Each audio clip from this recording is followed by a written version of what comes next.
19 নম্বর উলাইকা হিজবুশ শাইতানি আলা ইন্না হিজবাশ শাইতানি হুমুল খাসিরুন।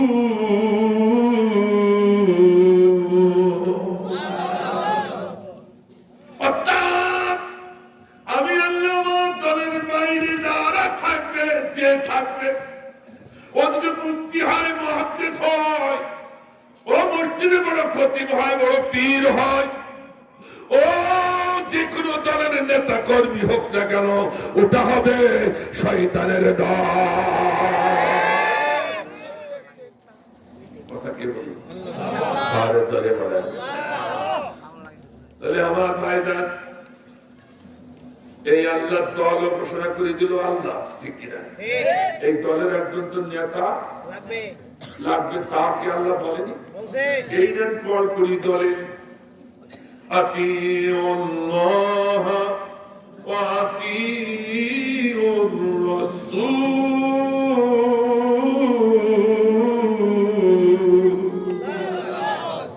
আল্লাহ বলে আমার ইবাদত করার পর তোমরা নেতা যারা বানাবে, আমার মনোনীত নেতা, আমার নবী, বিশ্ব নবীকে তোমরা নেতা মানবে। কথা কার? আর জোরে কও, আর একটু জোরে। নেতাও হয়ে গেলাম, ঠিক কিনা? এই নেতা হবে কোরআনের মনোনীত নেতা। কথা কয় না? এই কথা বলে না। আমার ভাই মনে করে বলতে ঠিক, হিসাব করতে আসলে ঠিক। আল্লাহ কবুল করুন, আমিন। আমার ভাইজান, এবার আসি, আমি শাব্দিক বিশ্লেষণ আর করবো না, সরল অনুবাদ, বাস্তব কি অনুবাদের দিকে আমরা চলে যাচ্ছি। এই আয়াতে খেয়াল আছে তো? খেয়াল আছে তো? আমার ভাইজান, আল্লাহ বলেছে লাকাদ কানা লাকুম ফি রাসূলিল্লাহি উসওয়াতুন হাসানাহ। একমাত্র অনুকরণীয়, অনুসরণীয় আদর্শ হলো আমার নবীর আদর্শ। সিল্লাই বলেন আল্লাহু আকবার। এই কথা কে বললেন? আরো জোরে বলো। বিস্তারিত বলা যাবে না, এইবার একটু বাস্তবমুখী বলবো নাকি? হ্যাঁ, এইটা বলতে চায় না আমার দেশের খতিবরা, আমার দেশের মুফতি মুহাদ্দিসরা বলতে চায় না। কারণ বাস্তবমুখী এই আয়াতের অর্থ বা শিক্ষামূলক অর্থ যখন করবে, খতিবগিরি নাও থাকতে পারে। কথা কয় না কেন? জেলে যেতে হতে পারে, মায়ের খেতে হতে পারে। কথা কয় না কেন? এই জন্য বাস্তবমুখীটা বলে না মায়ের খাওয়ার ভয়ে, ঠিক না? এখন তো আর 5ই আগস্ট নেই, তারপরে, ঠিক কিনা? আমরা এখন ভয় আছে নাকি? আমার আল্লাহ বলেন, আমার গোলাম তোমাদেরকে বলছি, ইহকালে কল্যাণ, পরকালে যদি নাজাত পেতে চাও, আমার নবীর জীবন থেকে শিক্ষাগুলো নিয়ে নাও। আল্লাহ, আমরা এমন পাগল মুসলমান, রাগ করে দেখেন, এই যে রবিউল আউয়াল মাস যখন আসবে, মসজিদে মসজিদে একবারে নবীর সিরাত আলোচনা করা হয়। ওরে শোনা, কান্না কাটি, চোখের পানি, নাকের প্রায় আখরি নাই, তারপর জিলা দেখেই যে যার মতো চলে যায়। রবিউল আউয়ালও শেষ, নবীও শেষ। কিন্তু নবীর জীবনে থেকে কোন বাস্তব শিক্ষা শিখাতে দেওয়া হয় না, দেওয়া হয় না। আমার এ থেকে মনে হয় কেমন কেমন, এটা শুধু একটা গল্প বলে মনে গেল। একজন বিজ্ঞ ব্যক্তি মসজিদে নামাজ পড়ে বেরিয়ে আসছে, দরজায় বেরিয়ে এসে দেখে এক ফকির দরবেশ কাঁদছে, পাশে একটা কুকুর, সেও কাঁদছে। বেরিয়ে বলছে, ফকির বাবা তুমি কাঁদো কেন? বিজ্ঞ লোকটা বলছে, তো তুমি নামাজ পড়েছো না? হ্যাঁ। তো তোমার চোখে দেখছো না কি যে কুকুরটা না খেয়ে মারা যাচ্ছে? কুকুরটা কাঁদছে, তো ওর ব্যথায় আমি ব্যথিত হই, আমার কাঁদছে। তখন বিজ্ঞ লোকটা চিন্তা করে, দায়িত্ব তার তো কিছু খাবার দরকার, আশেপাশে কোনো খাবার পেল না। তখন ঘুরে এসে বলছে, ফকির বাবা তোমার বুট লাগবে। তো বুটটা হচ্ছে হালুয়া আর রুটি। বলছে, ও ফকির বাবা তুমি খামাখা কাঁদছো, একটা রুটি আর একটু হালুয়া দিলেই তো কুকুরটা বেঁচে যায়। তখন বলছে মৌলবি, তখন কাছে মৌলবি কথা বলতাম, ও মশলা অনেক জানা আছে, তার মানে ওরে হালুয়া রুটি দিতে গেলে পয়সা খরচ হয়, কানতে তোর পয়সা লাগে না, কথা বলে না। আমাদের অবস্থা হয়েছে তাই, নবী আলাল নাটক রাখবে, নবী সিরাত বলবে, জিনাবি খাবো কাঁদবো, এ তোর পয়সা লাগে না। কিন্তু নবীর জীবন থেকে শিক্ষা নিয়ে ময়দানে নামলে হাজতে যেতে হবে, জেলে যেতে হবে, সেখানে তো ত্যাগ করতে হয়, ঠিক না? আবার আদান দিচ্ছে কি? ও মোবাইল দিয়ে কথা কি বুঝতে পেরেছেন? এই জন্য আমার ভাইরা নবীর শিক্ষাকে একটু নিতে চান, আজকে বিকল্প ধারায় নবীর শিক্ষা আপনাদের সম্মুখে উপস্থাপন করবো ইনশাআল্লাহ।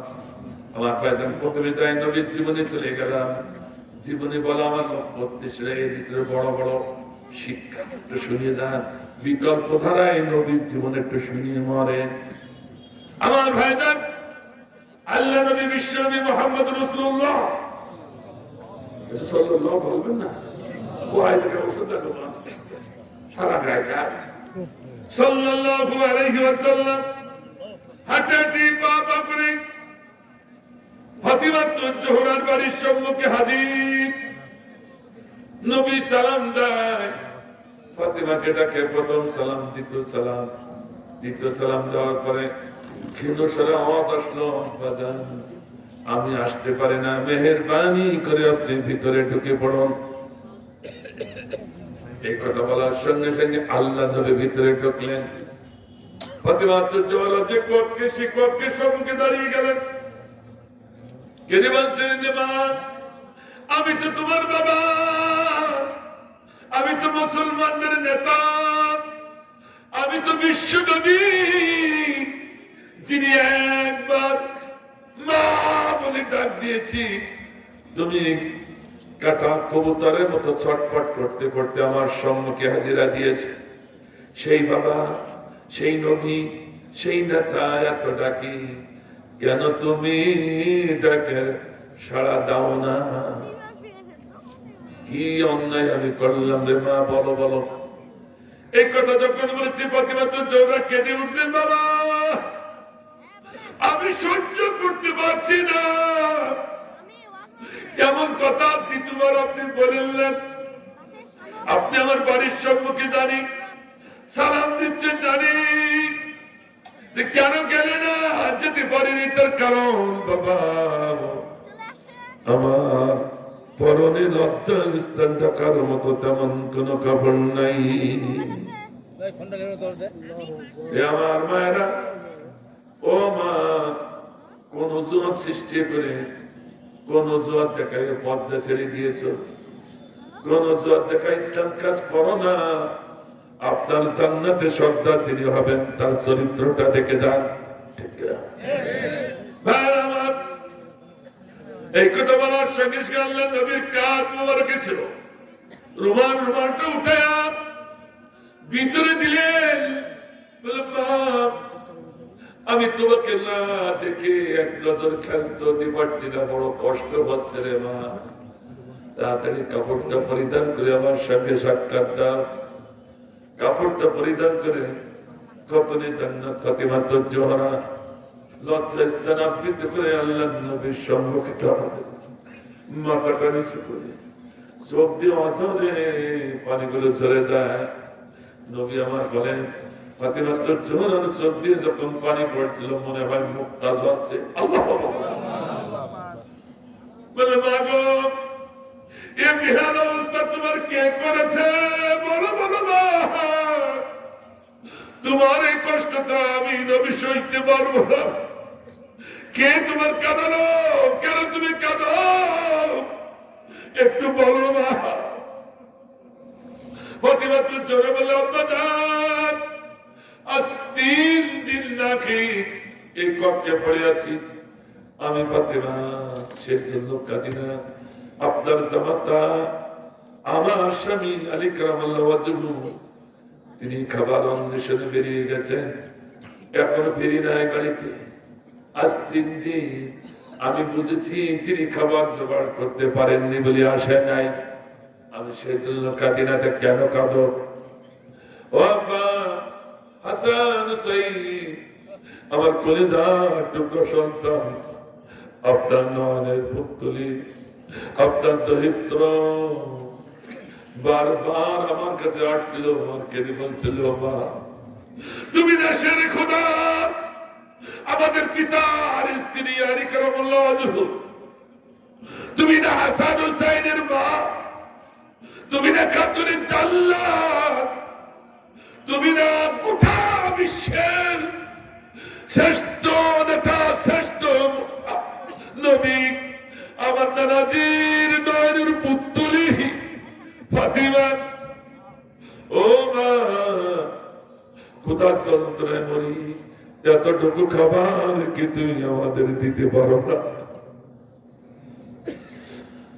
আপনার সন্তানের এই ক্রন্দনের, এই আবেদনে আমি আবেগের বশীভূত হয়ে বলে ফেলেছি, যারে বাবা ঘুমো, ঘুম থেকে উঠলেই তোর বাবা খাবার আছে, আমি খাবার তৈরি করে তোদের খাওয়াবো। কিন্তু আব্বাজান, আপনার জামাতা আসে না, বাড়িতে কোনো খাবার না, এক্ষুনি সন্তান দুটো থেকে যে বারবার খাবার চাইবে, খাবার যখন দিতে পারবো না, সন্তানের কাছে মিথ্যাবাদী হয়ে যাব, সেজন্য আমি ফাতিমা চোখের পানি ছেড়ে কাঁদি।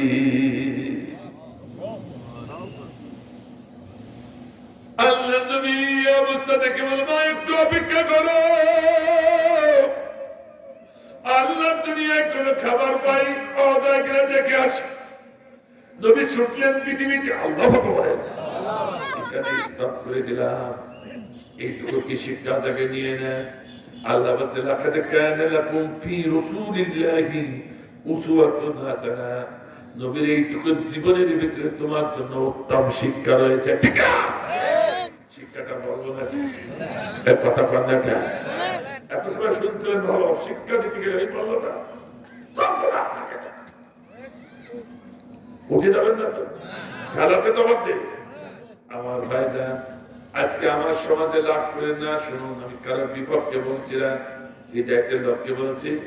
আমাদের সমাজে কিছু লোক আছে, আসো বা সময় দান করো, সময় দিয়ে একটু সময় দিই। আমি কলেজ থেকে বেরোচ্ছি, আসর নামাজ বাদ দেখলাম লম্বা করে একটা লাইন যাচ্ছে। আমি কাউকে চিন্তা করে কথা বলছি না, আমি শুধু শিক্ষার জন্য, হিদায়াতের জন্য বলছি। কথাটা বুঝতে পারছো? লম্বা করে একটা লাইন যাচ্ছে, হুজুরও আছে, হুজুরও আছে, দেখি সামনে রাস্তা, বড় রাস্তা, সে রাস্তা দিয়ে একজন দাড়ি পাকা মুরব্বী ভ্যান নিয়ে যাচ্ছে। এই লম্বা লাইন দেখে মুরব্বী দাঁড়িয়ে সালাম দিয়েছে, এরা সালামের উত্তর দিল, আমার উত্তর দিলাম, পাশে দাঁড়ানো।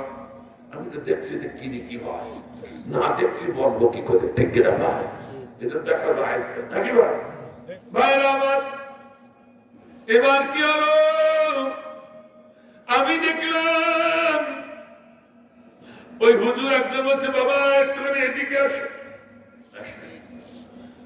আমাদের সাথে একটু সময় লাগাও। কি লাগাও?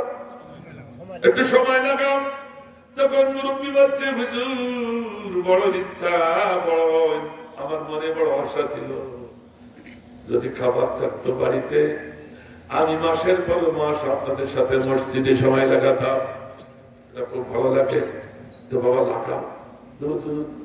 আমার সদস্য 8 জন, আমি এক উপার্জন করি, আমি যদি যেদিন উপার্জন করতে পারি সেদিন উনুনে হাড়ি ওঠে, যেদিন উপার্জন করতে পারি না, আমার পরিবার সদস্যগুলো না খেয়ে কাটা, এজন্য সবাই দিতে পারি না। নতুবা পিতা তখন বড় হুজুর বলছে, আস্তাগফিরুল্লাহ, আস্তাগফিরুল্লাহ, বাবা এই কথা বলতে নেই, বাবা আসো আসো, আল্লাহ করে সময় দিলে আল্লাহ খাওয়াবে। কে খাওয়াবে? এটা জোরে বলে, আরো জোরে বলে, আল্লাহ খাওয়াবে। এই নবীর জীবনের সাথে একটু কম্পেয়ার করুন, কেন করতে চান না? আমার ভাইরা, আল্লাহর কাছে আল্লাহ নবীর মতো প্রিয় কোন ব্যক্তি আছে? কথা কয় না কেন?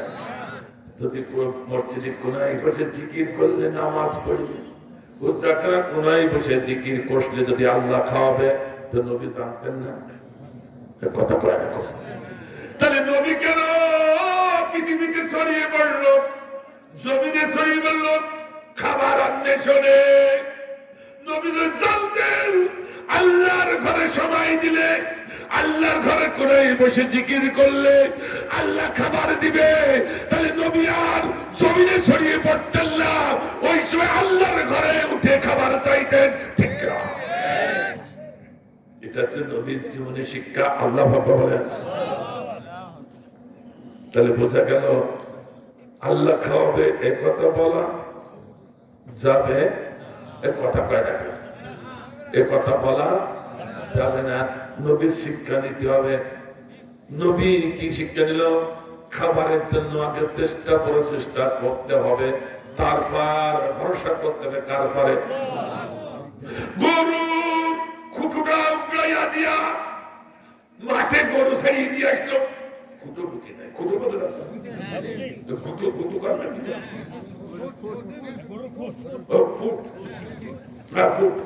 ফুট না ফুটিয়ে বাড়ি এসে বলছে আল্লাহ ছাগল ছেড়ে দিয়ে আসছে যেন খাবার পরের জমির জন্য ফসল না খায়। ও ছাগলকে শুনছে কথা পারে আল্লাহ ফুটটা ফুটিয়ে আসে বাড়ি এসে তা আক্কল কর। ঠিক না? ফুটটা ফুটিয়ে ছাড়িয়ে দিয়েছে আপনাদের টাকা পাও না। ঠিক না? তারপরে ভাইরা কুদিয়াতিস সালাতু ফান্তাশিরু ফিল আরদ ওয়াবতাগু মিন ফাদলিল্লাহ।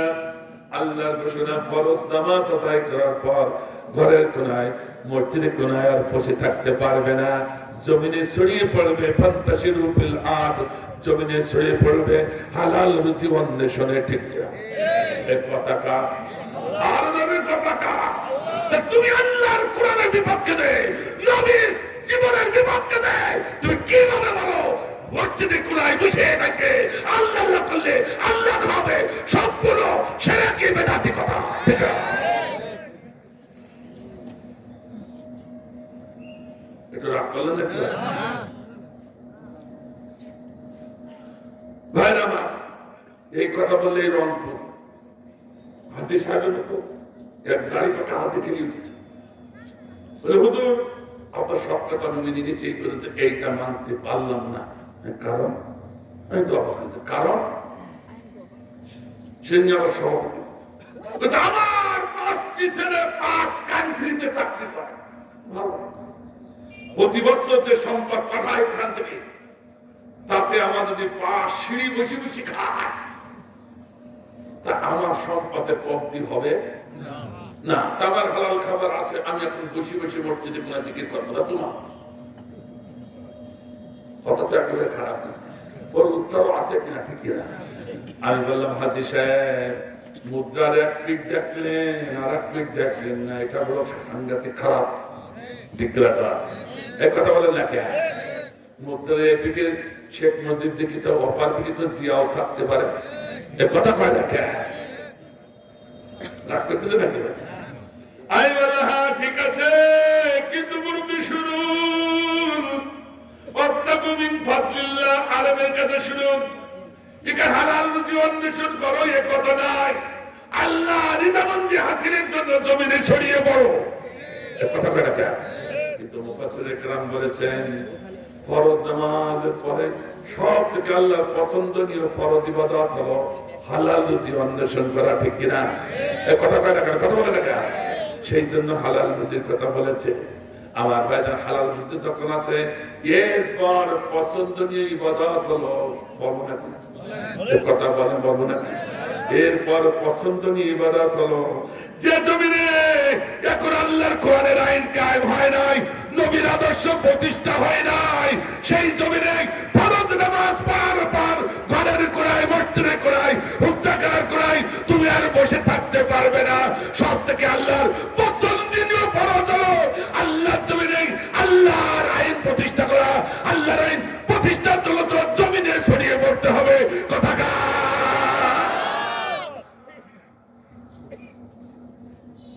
বুঝতে পারছি।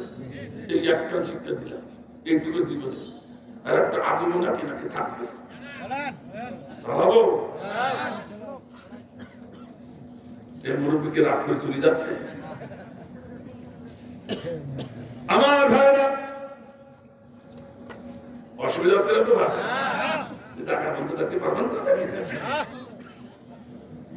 আমার ভাইরা চলুন আল্লাহ নবী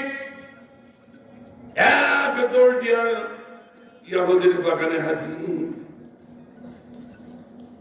যেই দেখে ইয়াহুদের বাগান মালিক খেজুর গাছের গোড়ায় পানি সিঞ্চন করছে। যুবক বলছে, ও বাগান মালিক, আমি পানি উঠায় দিতাম, কোন দাদা কি আপনি আমারে দিবেন? ইহুদি মালিক টাকায় আছে। তাকানোর কারণ আছে, তিরমিজি শরীফের হাদিসে এসেছে আল্লাহ রাসূলের চেহারা হলো সাদা দুধের ভিতরে লাল টকটকে আলতায় এক ফুটা ঢেলে দিলে রংটা যেমন টকটকে হয়, আমার রাসূলের চেহারাটা ছিল টকটকে। সুবহানাল্লাহ, জোরে বললেন না? একটু জোরে বলা যাবে না? সুবহানাল্লাহ। ও হাত তুলতে করছি, এই যে আলালের ঘরের দুলা, কোন বড় লোকের ছেলে, ঠিক আমার এই বিশেষ অতিথির মতো। আলহামদুলিল্লাহ, কথা কয় না কেন? দেখলে তো মনে হবে বড় বড় ঘরের সন্তান, কথা কয় না কেন? ইয়ে কাজ করবে কি আলালের ঘরে তোলের কাজ? তুমি কি পারবে? পারবো। আল্লাহ আল্লাহ একটু কনফিউশন ছিল বাগান বাড়ি। পারবো তো যা যুবক এক বালতি পানি উঠায়া খেজুর গাছের গোড়ায় ঢালতে পারলে 2টি খুরমা সাজা দেওয়া হবে। আল্লাহ কয়টা খুরমা? আমার কাছে 2 বালতি পানি উঠে আল্লাহ নবী বলেন, আমি বড় ক্ষুধার্ত, নবু কিন্তু সারাদিন না খেয়ে কেমন নেতা। আল্লাহ বলেন, আমি সে নেতারা এখন ব্যাখ্যা দিতে পারছি না, একটু সামনে যাব। আমার ভাই যান, নবী আমার পারমিশন হয়ে গেল 4টি খুরমা খেয়ে একটু পানি পান করে নবী পানি চলবে বেশি বেশি যায়, শক্তি সঞ্চয় করে। কারণ তার কলিজার টুকরা নয়নের পুত্রী ফাতেমা সন্তানের কাছে মিথ্যাবাদী হয়ে যাবে, এটা আমি নবী সহ্য করতে পারি না, ঠিক না? তাই তো বেশি বেশি পানি উঠে। আল্লাহ কিন্তু নবী চিন্তা করে, আমি তাড়াতাড়ি খুরমা দিয়া আমার ফাতিমাকে দিব, ফাতিমা খাবে, হাসান হুসাইন খাবে, মিথ্যার হাত থেকে আমার মামুনি বেঁচে যাবে। আল্লাহ নবী চিন্তা করে একরকম, আর আসমানে বসে আল্লাহ চিন্তা করে তার মতো। কিন্তু এখন শুনে রাখুন, আল্লাহ রাব্বুল আমিন নবী রাসূলের মাধ্যমে যত খেলা খেলেন সব এমনি খেলেন না, গোটা বিশ্ববাসীকে শিক্ষা দেওয়ার জন্য খেলে থাকেন, ঠিক না? এইটাই আমরা বুঝি না।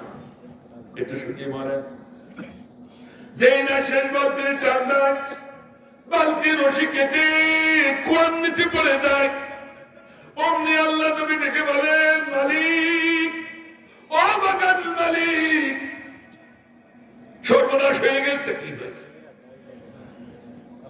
বালতি রশি কেটে বালতি কুয়ার নিচে পড়ে গেছে। এই কথা শুনিবা মতো ব্যাকরের মতো হুঙ্কার দিয়া কোনো প্রশ্ন কোনো জিজ্ঞাসা ছাড়াই আল্লাহর নবীর সোয়ালে 5 আঙ্গুলের চপটাঘাত বসিয়ে দেয়। নাউজুবিল্লাহ ধরে বললেন, বাড়ি থেকে নাউজুবিল্লাহ বলেন, বাড়ি থেকে। আমাদের কপালে তো ঝাঁকা লেগেছে, এই জন্য আমাদের দেশের ন্যায়ের পক্ষে আলেমগুলো মেরে ফেললো, আর আমাদের অনুভূতি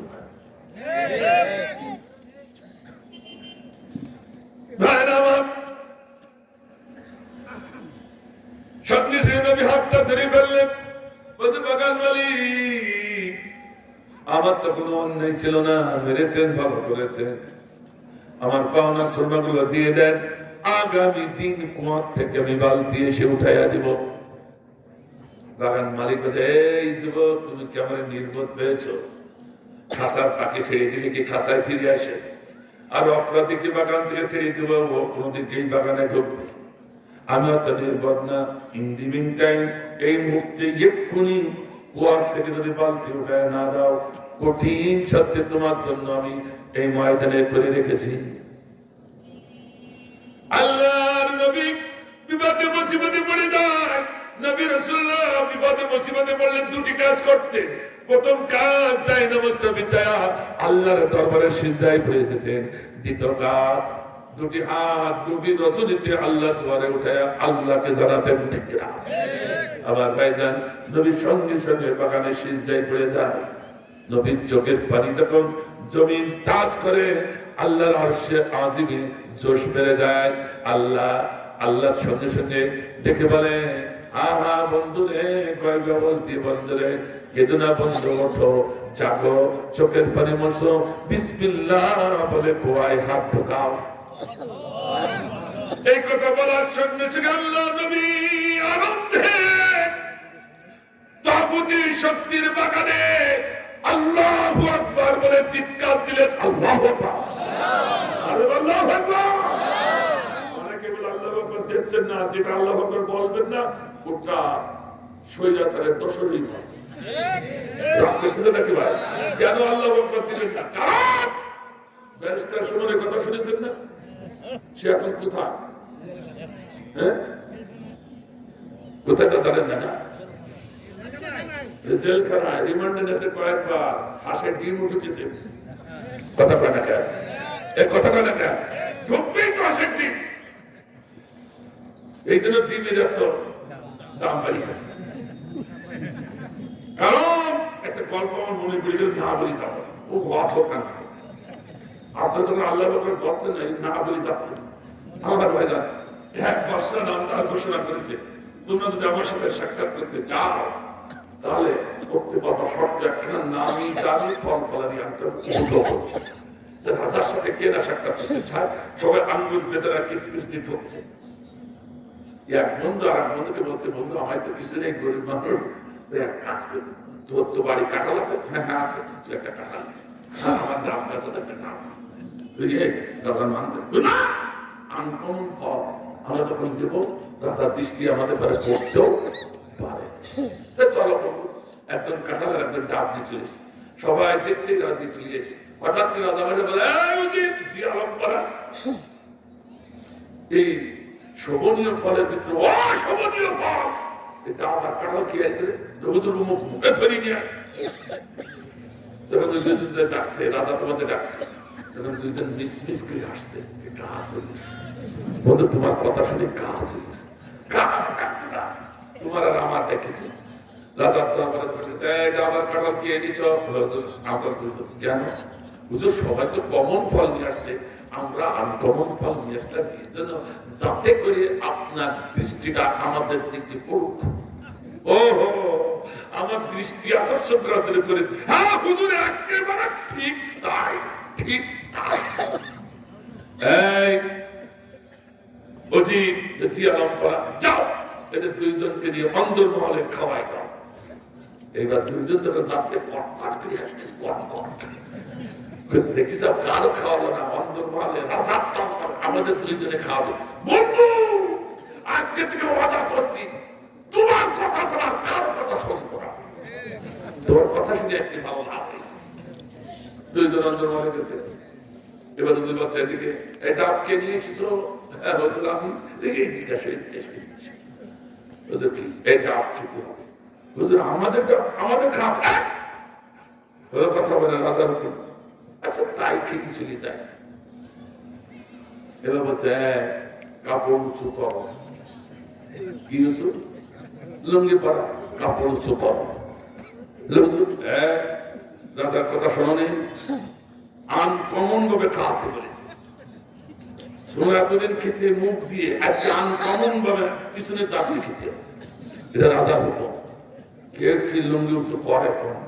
কর্মচারীরা জোর করে ঘুরিয়ে লুঙ্গি উঁচু করে ডাব করছে, ডাব ছোট্ট ডাব কি ঢোকে, যতটুকু আশপাশে ফেটে রক্ত বেরিয়ে যাচ্ছে। ও তখন হাসতেছে, খিলখিল করে হাসছে। কাঁটালার অবাক, কাঁটালার বন্ধু দেখি অবাক, আমার বন্ধু ডাব ঢোকাচ্ছে, বাসাও বাসা বলবে, মাফ করে দাও বলবে, তা না হাসে, ওকে পাগল হয়ে গেল। আস্তে আস্তে কাঁটালার মুখের কাছে দিয়ে মাথা করছে, ও বন্ধু তো তোমার বেকার লাগছে না? আমার তো লাগছে, হাসছো না। হাসছি কেন জানতে চাচ্ছ? হ্যাঁ বন্ধু, আমার ছোটটা পেয়ালাটা তাই এই অবস্থা হয়। আমার বন্ধুর মাথায় বড় কাঁঠালা কাঁঠাল, ও যখন ঢুকবে তখন কি হবে সেই কথা মনে মনে হাসি পাচ্ছে। কথা কয় না কেন? দিল তোমরা শৈলাচাররা এদেশের ন্যায়ের পক্ষে যারা আছে তাদেরকে ঘুম ঘুম আয়না করে দিয়ে হাসাহাসি করেছ, ঠিক না? এদের ভিতরে ডাব ঢুকে হাসাহাসি করেছ। কাঁঠাল পড়ে আছে, এখন এক একটা করে কাঁঠাল ঢুকবে, ঠিক না?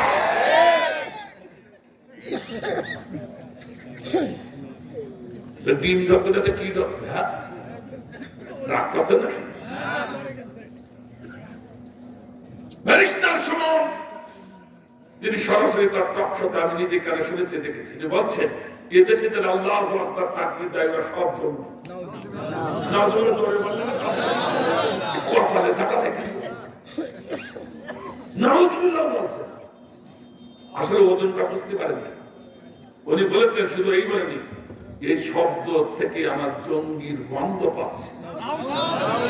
অবশ্য সরাসরি আল্লাহ সূরাতুল মুদ্দাসসির করে যখন আলেমদের আছে কেন, আমাদের নেতারাও আছে, সূরা মুদ্দাসসিরে আল্লাহ বলেছে ওয়া রাব্বাকা ফাকাব্বির, তুমি যেখানে যে অবস্থায় থাকবে, এমনকি ফাঁসির মঞ্চে যদি দেওয়া হয় সেখানে আমি আল্লাহ আমার শ্রেষ্ঠত্ব ঘোষণা করে তোমাকে তাকবীর দিতে হবে, কারণ কোন বাতিলের কাছে মাথা নত করা হবে না।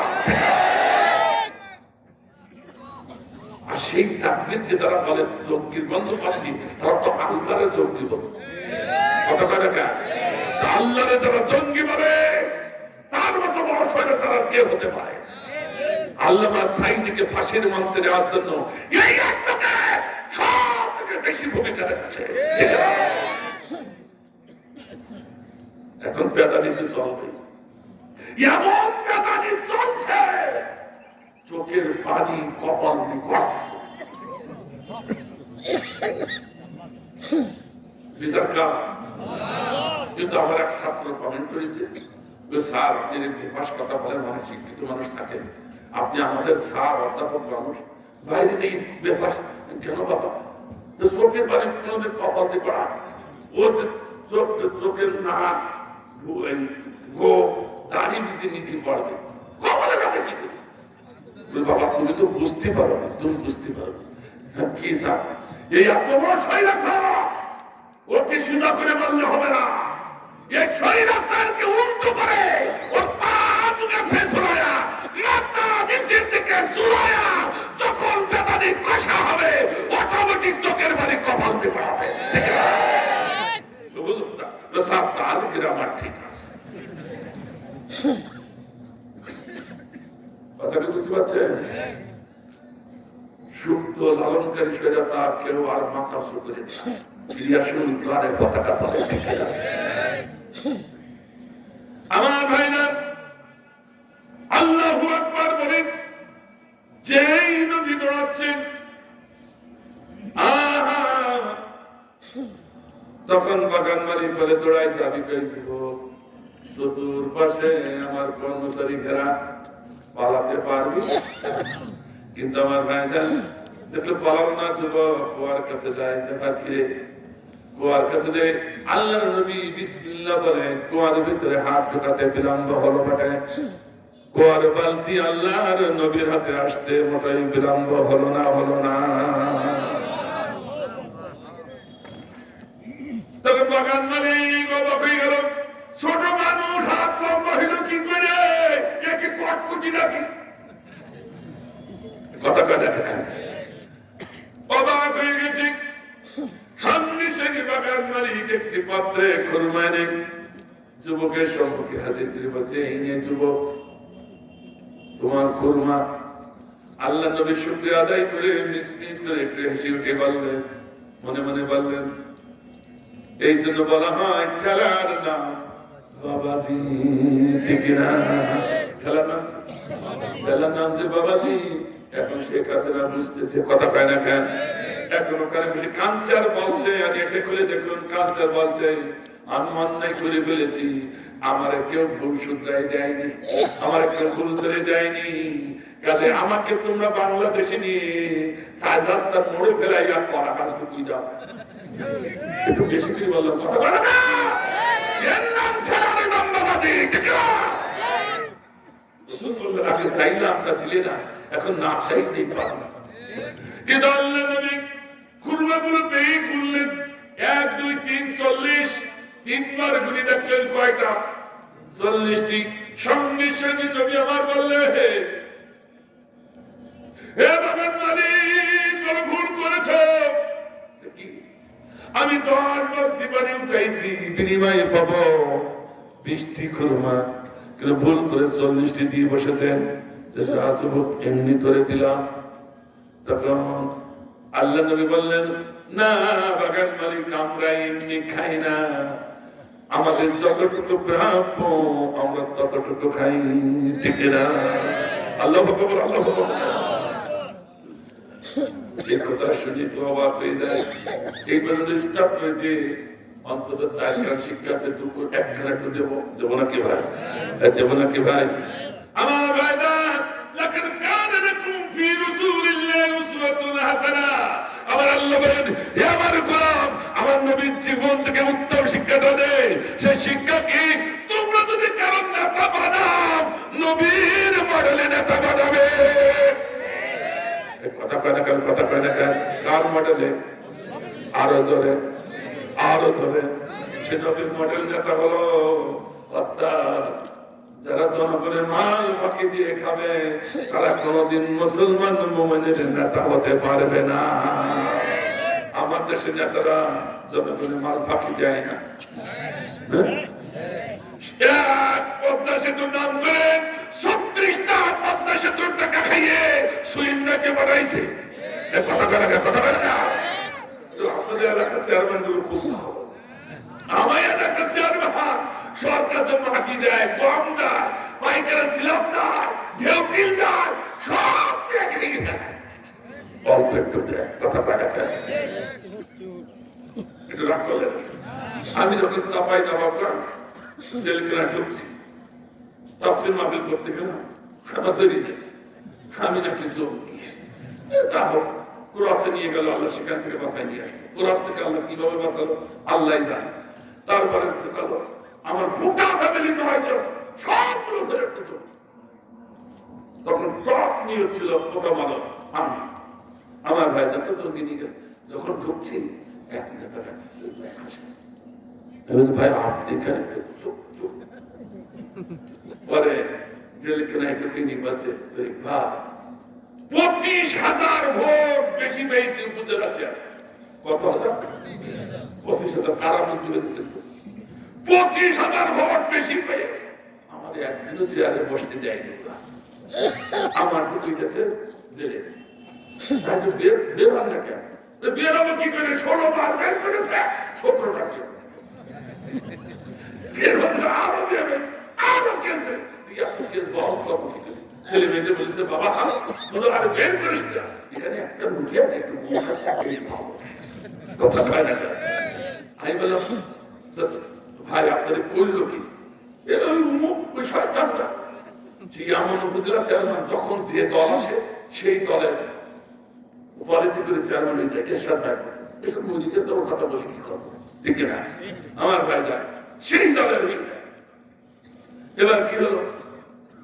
ভাই খবর একটা আছে কেন? আমি দেখিয়ে এসেছি দুদুকে তা আছে, জনগণের মাল এত খাওয়া খাই গেছে। তখন মিসমিসকে হাসলো। বলতে না বলতে 1 সপ্তাহ পরেও দেখি ও চেয়ারম্যান এসে হাসিস। ফাইন হবে না হবি, এই চেয়ারম্যান 9%, এই চেয়ারম্যান 5%। কি খাতে খাতে আমি ওই ওয়ার্ডের ইমাম, কেন্দ্রীয় ইমাম, নামাজ পড়ালাম তো নামাজ পড়ে এসে খপ করে শুয়ে পড়েছি। আমি মনে করলাম 2 চেয়ারম্যানের সাথে তো রাগারাগি হাত মিলাইছি, আমার একটু সব হবে আর নামাজের জন্য একটু আহ্বান করি, আল্লাহ একটু সব দেবো। কথা ঠিক কিনা? তা আমি মাথার কাছে বসে গায়ে হাত দিতে বলতে চেয়ারম্যান সাহেব ওঠে, চেয়ারম্যান সাহেব একটু কথা শোনেন। আমি যত গায়ে না দেখছি ও তত মাটির সাথে মিশে যাচ্ছে।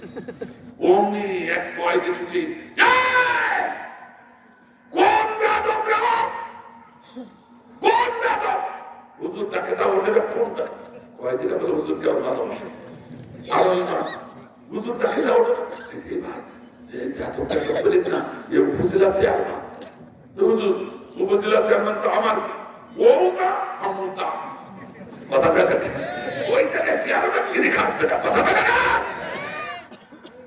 আমাদের মধ্যে রাখলেই ভাবছেন কি আমি ওখানে বসেই একটা গান বানালাম চাকরি বানাইলাম তার একটা আর ওখানে বসে সুখ দিলাম গাইব না কেউ যেমন তাকে রাগ করি না ওই সেমনে করছে গ্রামের চেয়ারম্যান পালিয়ে বেড়াচ্ছ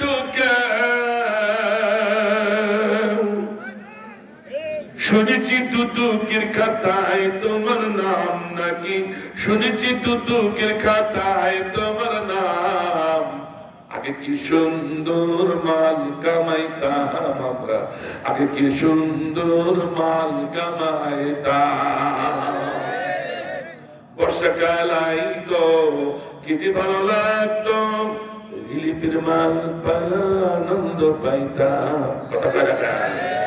কিছু মাল বিলায়া ভিডিও করিয়া ছবি উঠায়া কাগজে ছাপায়া বাকি মাল দিয়া আমার পেটটা ভরিতাম হায়রে বাকি মাল দিয়া আমার গুদাম ভরিতাম আগে কি সুন্দর মাল কামাইতাম আমরা আগে কি সুন্দর মাল কামাইতাম ভোট আসে ভোট যায় সরকার বদলাই আমি চেয়ারম্যান ঠিক থাকিতাম ভোট আসে ভোট যায় সরকার বদলাই আমি চেয়ারম্যান ঠিক থাকিতাম দলের চেয়ে ভোট বড় ভোটের চেয়ে পেট বড় কথা ওদের কাছে ঠিক না দলের চেয়ে ভোট বড় ভোটের চেয়ে পেট বড় তাই তোকে দলমতার টিকিবাজি খাইতাম আমরা তাই তোকে দলমতার টিকিবাজি খাইতাম আগে কি সুন্দর মাল কামাইতাম আমরা আগে কি সুন্দর মাল কামাইতাম ডান পাশের চেয়ারম্যান ঠেলি উঠে বলছে হুজুর আর একবার গান বাম পাশের তো পাশের সাথে মিশে গেছে এটা ডাইনপন্থী এটা বামপন্থী কথা বার্তা খাপে খাপ মুন্তাবের আমার ভাই